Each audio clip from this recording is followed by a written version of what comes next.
You know, getting out of bridge was the supplies, you know, for the D-line site. And then that's all I was told. Yeah. So you're told the same thing? Or? Yeah. No, not what, because this is just something, summation I came with over the years. Yeah. I do recall this, that before I joined the vessel, I was in marine inspection in San Francisco, and in the year 1955,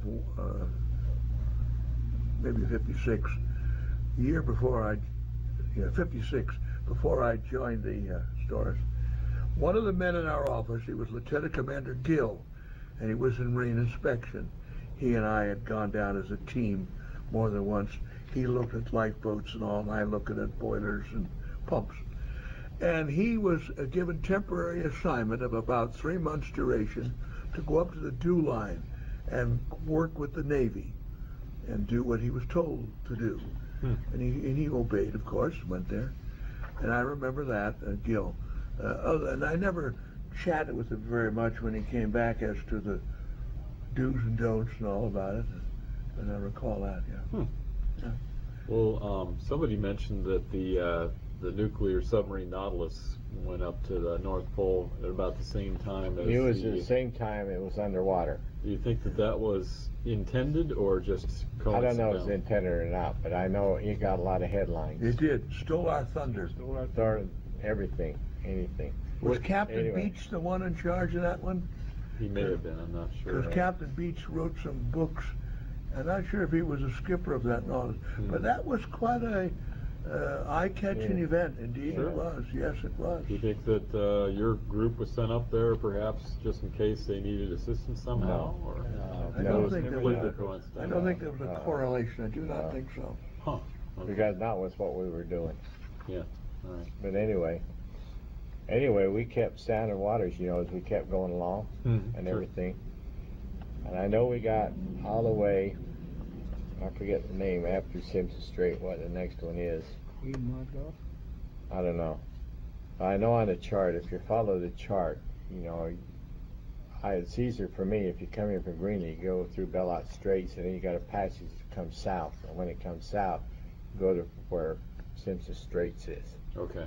And we came all the way through there to the point where we had to go north to get to Bellot Straits. And that is where we met the Labrador. Oh, is that where it was? Yeah. Canadian cutter Labrador. Yeah. And we sounded all the waters up to that point. So we had them all done. Well, come to find out, the Labrador had done all the Bellot Straits and everything coming down. Oh. So we didn't have to do that. We were free to go home after we got there. And I know we pulled alongside the Labrador, you know, we was small compared to what that Labrador, that was a big ship. And the water was deeper then.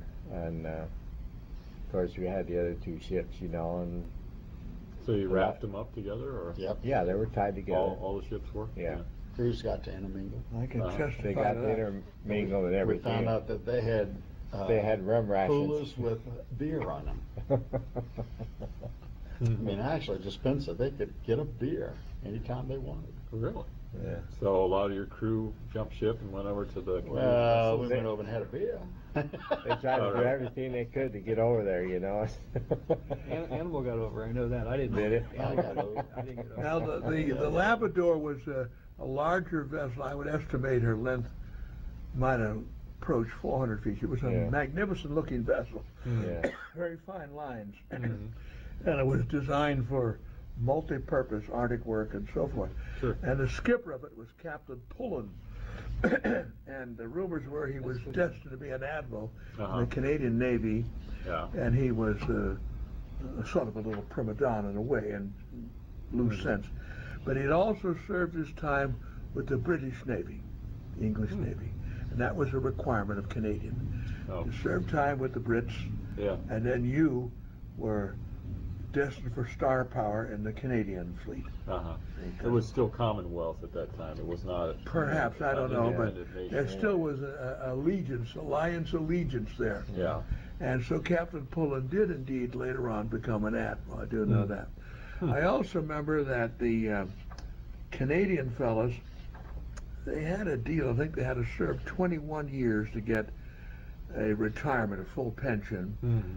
They had liquor on their ships, but you were not allowed to take it off the ship or buy and sell or trade it. Mm-hmm. Sure. And if you violated the rules, you were cashiered. Bang, boom, out you went.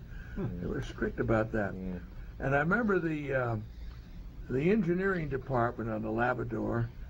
I think one guy was Brown and the other guy McDonald or something.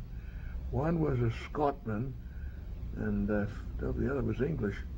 And they came over and were acquainted with me, and they brought me over their ship, and they were kind of grousing about the French Canadians aboard, because they used to speak French, and they kept it themselves, and they were second-class citizens in a manner of speaking.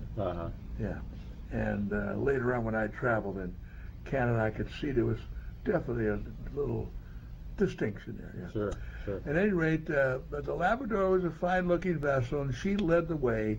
She led the parade as we finished our trip. It was Canadian waters. And it was Canadian, absolutely.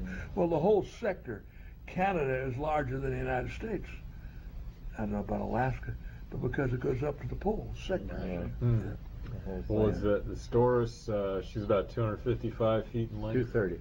230, yeah. 230, Oh, okay. Compared to 400 something? I would estimate the Labrador was 375, 400. Yeah. Okay. Yeah, I would estimate. If you see some of the pictures, you can see the difference in the size of the two ships. Sure. How Big much bigger they helicopters on. She had the Yeah. really big ones. Now you mentioned the use of the buoy tending derrick on the spar for use in ice breaking, as far as providing. I don't know if you could explain that. All three ships have a boom. Right. And the boom actually sits forward, just forward of the main structure that goes up. And it can swing itself out to where it goes out over past the ship about 15 to 20 feet. The side of the ship. And the reason they have that is because when they lay buoys out in the water, you've got these heavy sinks that go down in the water, and then they trip it, and the sink will go in the water, and they're always holding the buoy, and the chain goes too, and then the buoy's let down and it stays in the water right where you put it. But you would put weights on these booms, and you can move them back and forth. But it was a lot different. You get the icebreakers, the big ones, they would run water from one side of the ship to the other and get the ship rocking. Like a Mackinac or some of those large Tanks, Yeah. And they would take and have the tanks, fill it so it went up, it'd go down, and then you switch it back the other, and it'd go the other way. And they had the capacity to do it real fast. And the ship, I don't know, I can remember we'd do our boom, and it seemed like it'd just go like this. So we're going to go fast, and I understand the others, they would be going like this. Plus, they would be propelling up on the ice. They'd propel up on the ice and let the ship go down on the ice to break it up. So it worked better for the spar and the other vessels? I don't think so. No. Did Storis try it as well?